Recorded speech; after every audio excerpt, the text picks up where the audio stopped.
We've been doing movie nights for years. a Gen Xer and A Gen Z. Random weird moments that the two of us have experienced, and there are a lot of those. And he crashes them. As you do. It's like, I'm just sitting there and I'm like, where did this come from?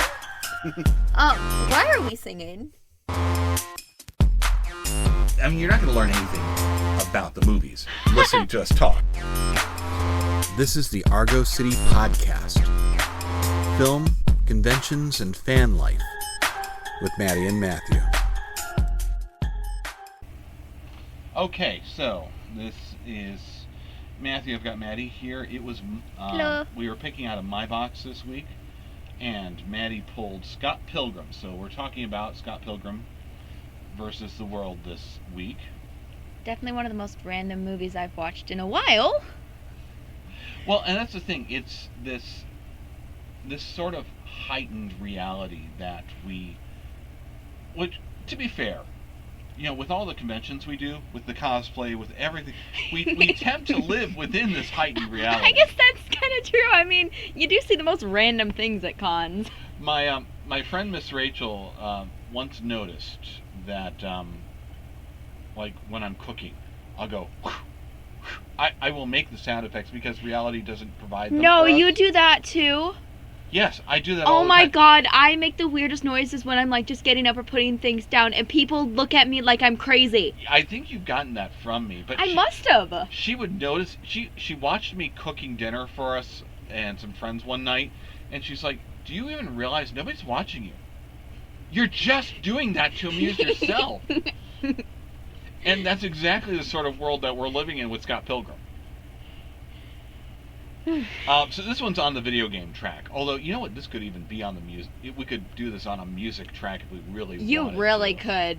It was very much like band vibes and stuff. A lot of really good music in it. Yeah, the music probably doesn't get enough credit.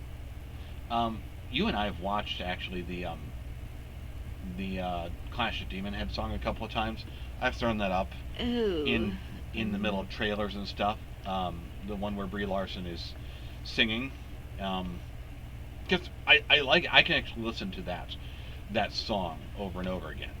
But then again, I'm also like deeply amused that we have Captain Marvel singing with Superman playing bass while he's wearing a Punisher shirt. Yeah, and then you've got just like Chris Evans just popping up in the middle of a commercial and then proceeding to like also be an actor within an actor within a movie. Yes, but you see, I pointed this out to you before too, because like before he was Captain America is an aberration. It's an exception. It's not the kind of role he plays. He is normally just this full of himself jerk. Yeah. And this is perfect for him. He is Yeah, it does kind of fit in with the other roles and stuff that you've been showing me. With like what we saw in Red One and with Fantastic Four. This is what he does, and what he does brilliantly. That's true. So you tell me about what you like, because you're like sitting there watching like, I love this. I want more of this. That's what I kept watching through the entire thing. Yeah, just immediately starting off, I remember my first experiences with the start of the movie is that it reminds me a lot of like Shark Boy and Lava Girl, being one of the kind of similar video game-esque thing to it that was a big part of my childhood when I was growing up. And I thought that like the comparison with that, with like all the words for like the sound effects, kind of like we were talking about earlier, which was really, really cool. And the most random things just happening within this movie. I remember at one particular part when we were sitting and watching, he just jumps out of a window, just like full on body slam out of a window, and I was down for almost like, what was it? It was at least 30 seconds. You never like jumped out of a window to escape an awkward situation? I mean, I know we've all wanted to at some point, but I think it would be more pain than it would be worth. Just the repair bills. But on the other hand, like, I've actually had a guitar face-off like that, like the one that we see with him and Todd. Yes, you still haven't shown me that video yet. Yeah, we'll find it. We'll dig it up. That was actually from It wasn't a VBS. It was more like a winter VBS, and I got all the kids. I grabbed one of the guys from the worship team, and had him be one of the bad guys. And I told him, Oh? bring me your most evil-looking guitar, because he's a metal guy like me. Okay, that's definitely a question you would ask. And we're just gonna play against each other. We're gonna face off. Also, I had like you and all the other kids screaming whenever he'd show up to like drown him out. That sounds amazing. That sounds incredible. Again, Scott Pilgrim is like this heightened reality that we all want to live in, and that we all aspire to live in. Yeah, exactly. I struggle with this movie though, and there's certain comedies, actually a lot of comedies that I really like, I have the same problem, because everybody in this movie is terrible. Oh my gosh. There are no good people in this movie, except possibly Knives. Yeah, except for Knives. She's amazing. She's the best part of this entire movie, and no one can prove me wrong on that. But, I mean, Scott is just... Somebody has tried to argue with me that you should root for Scott because he does grow up by the end. Yes, but until he grows up at the end... He's a bit of a jerk. He's a complete tool. And Ramona is... Ugh.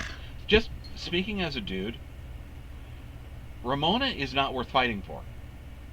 She is not worth the amount of struggle that Scott goes through. And this is a terrible thing to admit. It poisoned me against an actress. Really? Yeah, she's done one or two roles that I like. Once in a while, she will redeem herself, but this role sticks to her. Huh. And we've probably run into her you will now be on the watch for her. The next time you see her at a convention, and I know you've seen her at conventions before. Like, we've actually, she's been a guest at one of them? No, the character. Oh. Next time we're at a convention, watch for a girl with pink hair or blue hair or green hair and goggles. Yeah, but that's kind of every anime girl ever, though. And the purse. The purse, though. The purse would separate it. Also from the movies, not from the movies, from the comics, she'll pull out a giant mallet, like a Harley Quinn mallet. So that's amazing. Part of it too. Okay. So you've seen her before. I guarantee you have. I could go back through our scrapbooks, but you'll see her again. But man, it's like, who do I root for? Even the background characters. Like Kim, I love Kim. But Kim is consumed in her bitterness. True, but it does make her a really funny character, though. Wallace, he's supposed to be like the supportive, kind of roommate / best friend. But, you know what? It's icky to watch Wallace steal the boyfriend. Yeah. Wallace is a total man slut. This is not stuff that I want to root for. On the other hand, the fact that he's got his initials monogrammed on the inside of his cufflinks. Why do you have such a problem with that? That costume designer deserves an award. There's just, it's little details. This movie is so full of little details. Oh my goodness. Tell me about the stuff that you were seeing. Okay, so even just initially, shirt. The apron Shirt. that says cook. The shirt that said Sharpie. Why would you wear a shirt that just says Sharpie? It's hilarious. But in general, I used to have a shirt that just said shirt, and it was from something else. It wasn't from this particularly. No, that was from the Gamers. Right. But they take that joke and they beat it into the ground. And Drum, the bass drum, has the word drum printed on it. But that's the best thing ever, though. And even just the little, the character cards with just his, opinions on them. I don't remember which one in particular, but the one with, 6 out of 10 with rating them. Or just, labeling them with the most random things. It was honestly really funny to just see that. A while back, do you remember us watching a movie called Yoga Hosers? Yes! I was thinking about it while we were watching because we're both in Canada. They do that through that whole movie too. This is one of the few Kevin Smith movies that I actually enjoy. By the way, hashtag Kevin Smith lied. Anyhow. Okay. But yeah, I love that stuff. But and again, it's that heightened reality. Like your birthday's coming up. I'm gonna just black out a one of those index cards and hand it to you. What do you mean black out an index card? Like for what Aubrey Plaza was doing with her foul language. You can just carry that in your coat for the words that you use when I'm not around. I mean, yeah, that, or I could just shove it in front of my friends' faces. I've got a friend that swears all the time, and it's been one of the bad things that's influenced me, which is a very bad thing. But I could do that, and I could keep it in my purse, and that would be amazing. You just keep holding it up to her face and I know, that would be hilarious. And then you ask her, how are you doing that with your mouth? Okay, yes, I am going to do that. I will update you the next time I'm with her in person. That would be freaking hilarious. Is this more of a video game movie though, or is it more of a music movie? Video game. With all of the fight scenes and stuff, and the amount of influence in the with the words for the sound effects, and with the point values, and in the double life. Yeah. Obviously, I'm gonna stick with movie or video game on that. Maybe that's also a time of life thing though too, because I remember when I was your age, and around that time, right around 1920, that's back when I was working in the newspaper, and some of the guys and I would go out in the loading docks, and we would actually have those kind of fights, and the Mortal Kombat thing, because it was cool lighting and great. In the middle of the post office? No, it'd be before. Oh. But yes, in the middle of the newspaper. What? And then Mike Saban and I would go and pollinator there. Oh no, of course it's with Mike. Of course it's Mike. It wouldn't be with anybody else than Mike. Another one of the things that I just really loved as we were watching through this is, as I've already shared my love for knives, and it was, as her being the only really redeemable character in this entire show, it was really cool just seeing her being such a supportive girlfriend, just being so excited for everything. Her obsession with the band was hilarious to watch, and even her stalking them after was okay, I'm all for this. You're going through the stages of grief there, and stalking shouldn't be one of those though. Well, a little bit. Well, I mean, I guess there is the whole Instagram and again, stalking. Some of that's a time of life too, because at that age you can understand it. I swear the scene where she's dyeing her hair, there's a Gilmore Girls episode just like that. Oh my goodness. Your sister and your mother, they've watched that, they've chosen that. They have watched through that series so many times. So that's what that strikes me of. Although I also still love. He kicked the highlights out of her hair. Yeah, and the minute that they said that, I was like, that's not a thing. But, see, and this is pulling straight out of the comics. But, again, and it's this heightened reality. So, yes, they live in a world where, yes, you can kick the dye right out of somebody's hair. Oh, my goodness. There's subspace channels and tunnels. Okay, they don't have them in Canada. That's why America's better. And then they've got that whole guy who has all of his powers due to being a vegetarian. Vegan powers. And we were sitting there, and I was just really confused, and he kept telling me to wait, and then he would explain it, and I was just like, what? Are they really going to explain it? Yes. What is the what kind of explanation is that? We only use 10% of our brains. That's because the rest of it's filled with curds and whey, and that's fine. And I mean, why is there a vegetarian academy? Why does that exist in this world? No, not vegetarian, vegan. Vegan There's academy. A difference. Why is there a vegan academy? academy? If you ever run into a vegan, they will tell you there is a difference. Yeah, that doesn't really make much sense to me. And then they had a whole police force taking away his powers just because he had some chicken. I mean, They didn't. Why just is have a there whole police police regarding? force. Why is there police regarding this, but not police like I don't know, stopping the fights every single time we fought one of those X's? I figured that would have been more concern for the police to step in. Not only that, but the Punisher is the head of the police force. Yeah, That's that was Thomas weird. Jane. That's from the best Punisher movie.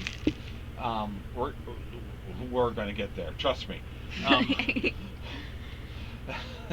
And Thomas Jane arresting Superman again. I love Brandon Routh. Brandon Routh is all right. So he went on to be Adam in like Legends of Tomorrow and The Flash and all the CW stuff, and everything. I think he's an underrated Superman. He got to redeem himself when we did the crossovers, and man, how much did you and I love the crossovers? Oh, the one with all the those were always so much fun. He's the other Superman. He's the older Superman. Mm-hmm. So he got because he was in a very underwhelming Superman movie. They gave him a chance to redeem that. Yeah, I was gonna say which one did he show up in?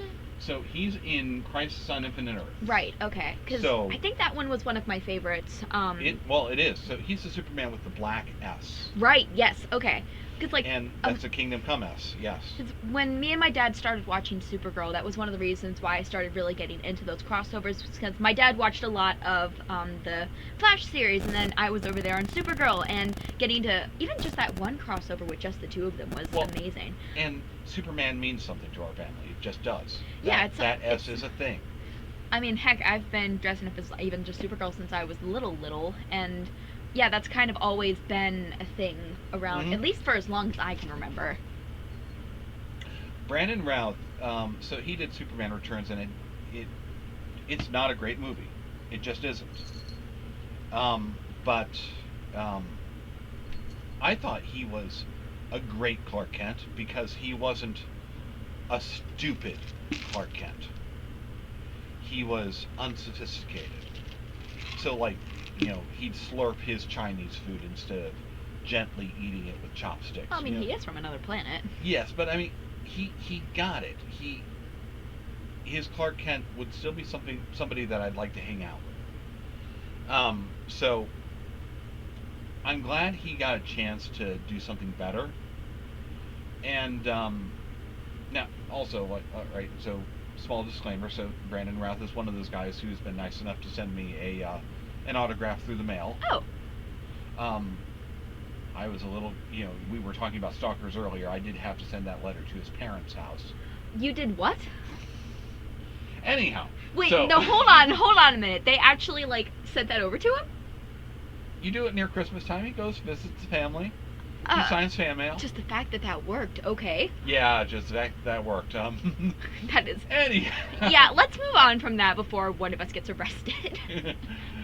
But he's so good at this because he brings that earnestness, even though it's a fake earnestness. True.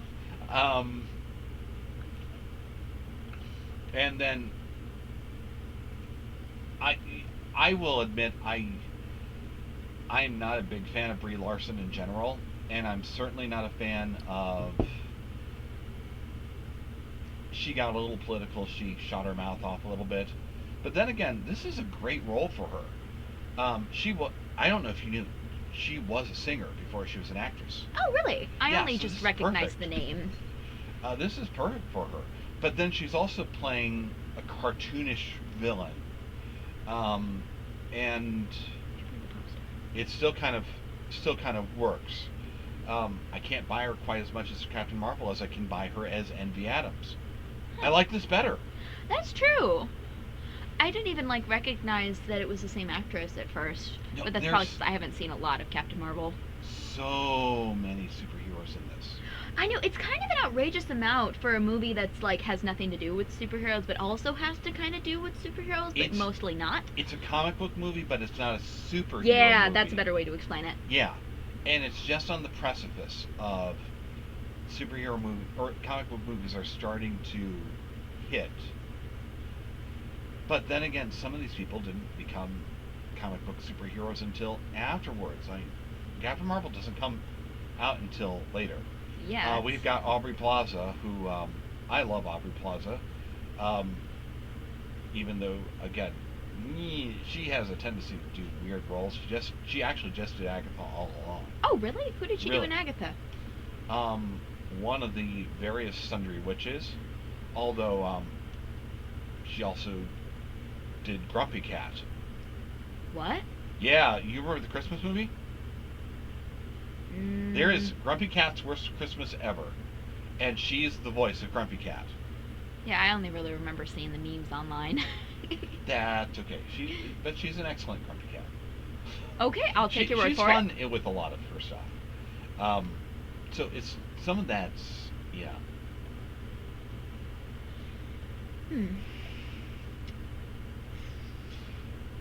So yeah, I love the style. I'd love to see more in this style. Oh yeah, I can agree with that. It's really cool to kind of just, as you kind of said with the heightened reality, it's really cool to just kind of see that whole video game-esque style. There's a lot of movies based on like video games, but it's always fun when it's not the point of the movie, when it's just kind of in the background, just being like, oh cool, there's actually like Free Guy is probably a good example of that. Yeah, just like kind of is. The plot doesn't really revolve around him being in the video game. It just kind of revolves around his story as he's breaking free from being an NPC, but there's still all of those elements that nobody bats an eye at. And that's what's cool. That was one of your reactions, yeah, too. Literally, like, none of the characters had any reactions to anything going on, and I was just sitting there like, is this just normal in this world?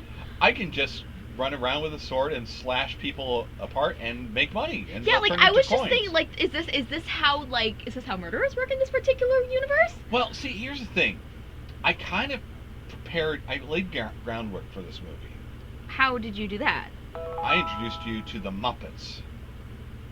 How does the Muppets have any relevance to this? The Muppets is a universe where a bear will just be playing my the God. piano in a bar, and a Oh my frog will God. walk in, and nobody bats an eye. Nobody bats an eye. It's was that, still a was heightened that reality. was that actually planned? It's not. Well, no, it's not planned. But to be fair, I mean, I live in a heightened reality too. That's true. You have more weird stories than I would ever think you'd have. You lived a very weird life in your early days. I don't want any regrets. That's true. I wish I had more opportunities to have that kind of craziness in my life. No. You make opportunities to do strange stuff. And you're starting to. We do strange stuff at conventions all the time. That's true. Like, we will walk around ZipCon and suddenly people are being grabbed out of the halls. Can you come over here? We need to take a giant photo. Oh my goodness. Yeah, we were pulled over by Denki for a My Hero picture, and there were at least over 20 of us, and we just kept pulling people in as it was just happening. It started off with 10. Yeah, we actually managed to get, my dad managed to hand off his phone to someone, so we actually got the picture of it. Mm-hmm. And I actually have that picture up on my wall with my other convention stuff. And even just like, the first thing that comes to mind when you talk about that is the conga line that happened at one point. Oh. I don't remember where or when, but we ended up joining a conga line at some convention when I was younger. I recall that happening at Akron Canton Con, and I'm in full Iron Man armor. Oh. And somebody just draws me in, and there I am, not just in Iron Man armor, in Bones armor. That's the one with all the circuitry exposed. Oh. So it's the no. strangest thing, and I've got a toga in front of me, and I've got anime characters behind me. Or maybe I'm wandering around as a Skeksis dragging a Gelfling on a chain. That was a cool convention. And that's kind of the thing, though. That's what I take away from Scott Pilgrim. I mean, like, I want to live in that. I want to live in that world. And if I'm going to live in that world, if we're going to live in that world, we got to make that world. Oh yeah, I mean, even just one more story that I wanted to share just regarding that. Yes. I have been proposed to twice, coincidentally by the same person at conventions. I have been yelled at from the opposite side of a convention hall. Someone yelled, "Dad Zawa!" And I just whipped my head around. And it was the weirdest thing. I've actually been called out a lot like that now that I think about it. But even just like I love just like getting to experience all that random stuff that'll make stories that you can really talk about with like other people. And it just, like, it's so abnormal that it really like just fits in with that movie. Like, I wish that more stuff like that happened. Well, you know what though, and see, that's the thing. Even in the real world, we can make that stuff happen. Yeah, exactly. So, like your 2 story. weeks ago, maybe. Oh. I was driving you to work. That's at Burger right. King, And we just look out the window And we look out the window and we see a girl who is cosplaying Shinobu from Demon Slayer, like full on outfit with the jacket and the hair up with the bow as well. And I just call it out and I'm like, is that a Shinobu? And they're just like walking down the street. It's a kid too. Like I'm in pretty the sure. middle of the snow, Yeah. in the middle of the winter, In the middle of a school day. This small little city in Lorain County, in Cleveland, Ohio. We're not talking convention. This is just something that happened Just to on us. the street. Another time we came across, what was it, a clown guy when we were walking out Art of the Beetlejuice? Clown, yeah. Beetlejuice? We're heading home from a movie, and I'm like, that's Art the Clown in front of us, and he's getting into a car, and suddenly I speed up. Yeah. I noticed you got like really nervous when that happened too. Oh wow, yeah. So, like I said, that's kind of the thing that you want to. This is what I pull away from Scott Pilgrim. I want to live in that reality. And even though Scott grows up at the end, kind of. In fact, he grows up beyond what Ramona is. True. Scott's very much Arrested Development. He's 22, but he's acting like he's 15, and his heart grows 3 sizes at the end. Mm-hmm. And finally, he becomes an adult, a real proper grown-up with understanding responsibilities. Yeah. But he's still willing to walk through a random door that appears in the middle of the street. I mean, that would be such a cool power, though, to be able to, like, teleport around. But, yeah, I definitely agree. That's the thing. I don't think we have to leave that behind when we're grown up. Yeah, I guess that's true. And you're still in that point where you're still growing up. I don't very think much, we have to leave that behind. Yeah, I was gonna say, I'm very much in that transition period between, like, teenage years and adult years. Mm-hmm. And I don't think I think you want to hold on to some of that. Yeah, you never. But you also have to look for, okay, this is where responsibility starts. Yeah. Because that's important too. Like, it's important to try and keep some of that inner child, to still have some of that, like, kindness, and just have some of that just outright nerdiness in some cases, and to not lose that even when you get older, because then you're going to be boring, and nobody wants to be boring.